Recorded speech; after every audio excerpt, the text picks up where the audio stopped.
was devastated and went home, cried, told her mom, and that's how we found You know, out. And they told us, and then in about 2 hours later, from the sheriff department, they were there.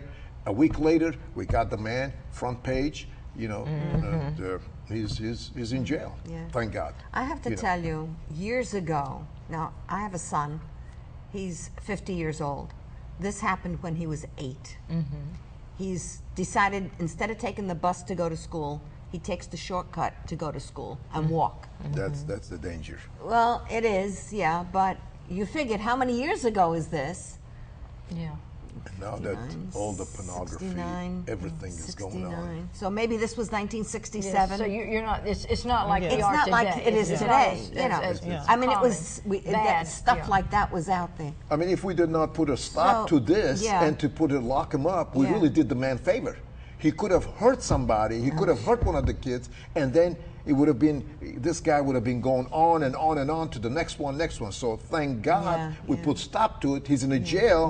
He comes back to his senses. Hopefully, and to know, you know, this is not no. But my son came home that after school, and I always ask my kids, you know, so how did it go today? How did it go today?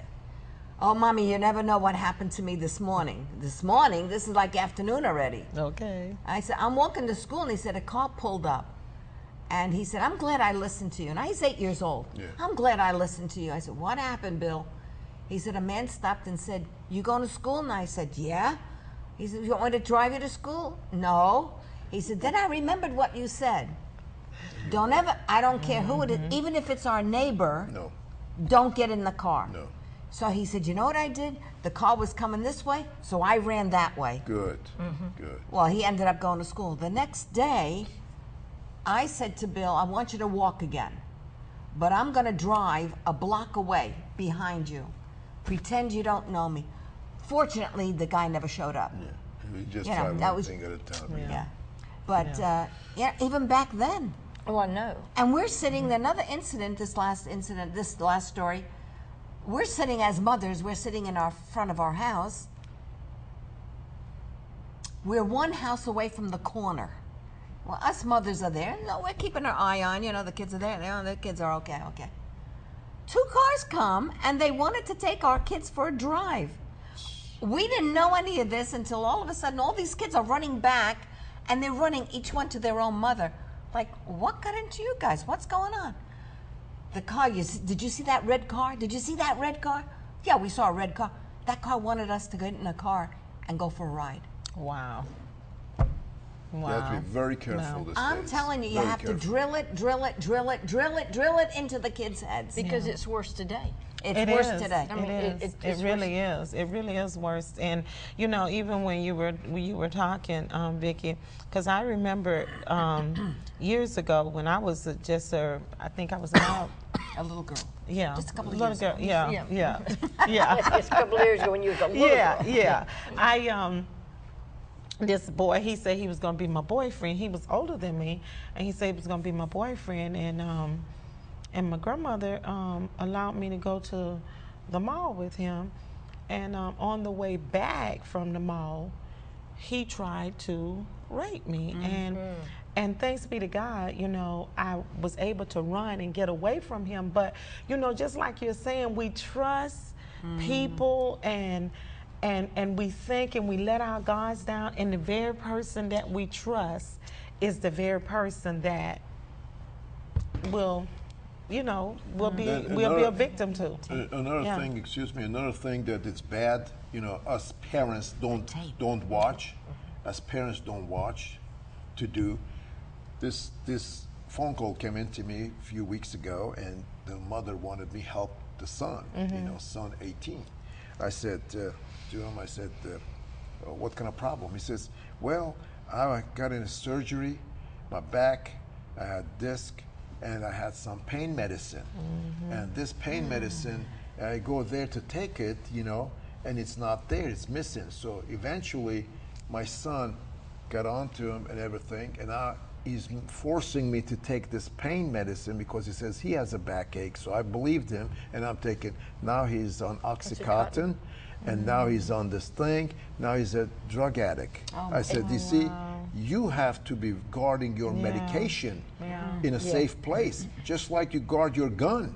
Well, you lock. Same thing, you got to lock your medication when you have to say. The kids take it and sell it to the school. The kids, they take it to give it to their friends, and then now that's what you have. And you know, you know, Dave, you brought us a tape that, because you work with people in Russia right now, right? And we've got a tape of the New Life thing, and we're doing. So we want you to. We're going to roll this tape for you and just show you what's happening around the world and how.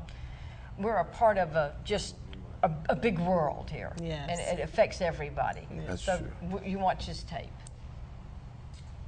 And she discovered him after 3 years on a drug market in St. Petersburg, and she discovered a terrible place.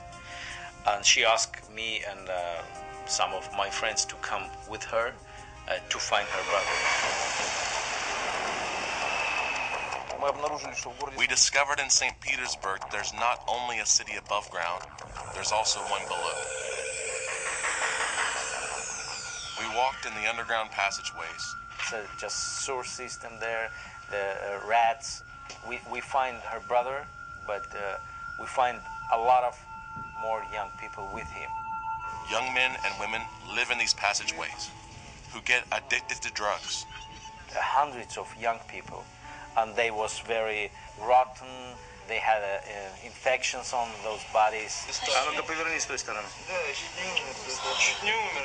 They were very skinny, smelly. They asked us, oh, please, if you can help us, just help. We saw several people die before our very eyes, and we came to understand that we... See, that was kind of graphic, we know it, but it's reality. And reality's here in Jacksonville, like you were talking about. Keep your drugs, parents, locked up. Because drugs are bad, and drugs tie in with human trafficking. So everything we've talked about today ties in together. The social networking that you maybe don't know your kids are on or who they're meeting, going to the mall, going to amusement parks, going out with friends that you don't know, and the summer is coming up. Then, like Dave said, and we've all said, then parent, lock your drugs up, check on your kids. Don't be scared to go into your children's room and check on them. I mean, if you love your child, you're going to do your very best to protect your child. Don't be scared to get on their Facebooks. See who their friends are. That's right. Know about what's happening. Keep in tune with your children, especially, like I say, summer is coming back. Dave, you're a wealth of information. And we're going to have Dave come back in a couple of months, and you will bring us some more information. Definitely. And one thing we want to leave you with is that through all of this, we know that there's one solution to all of these problems. And he's not a solution, he is a person. And that person is Jesus Christ. Not a religion, not man-made, but a relationship with Jesus Christ. And introduce your children to Jesus Christ, because we need him bad. Yes. So we thank you again for watching. We thank you, Uncle Dave, for being here with us. And we are going to take back, but go out for such a time as this and be a blessing to others. And remember, Jesus loves you. And guess what? He's coming soon. Bye. Yes, bye.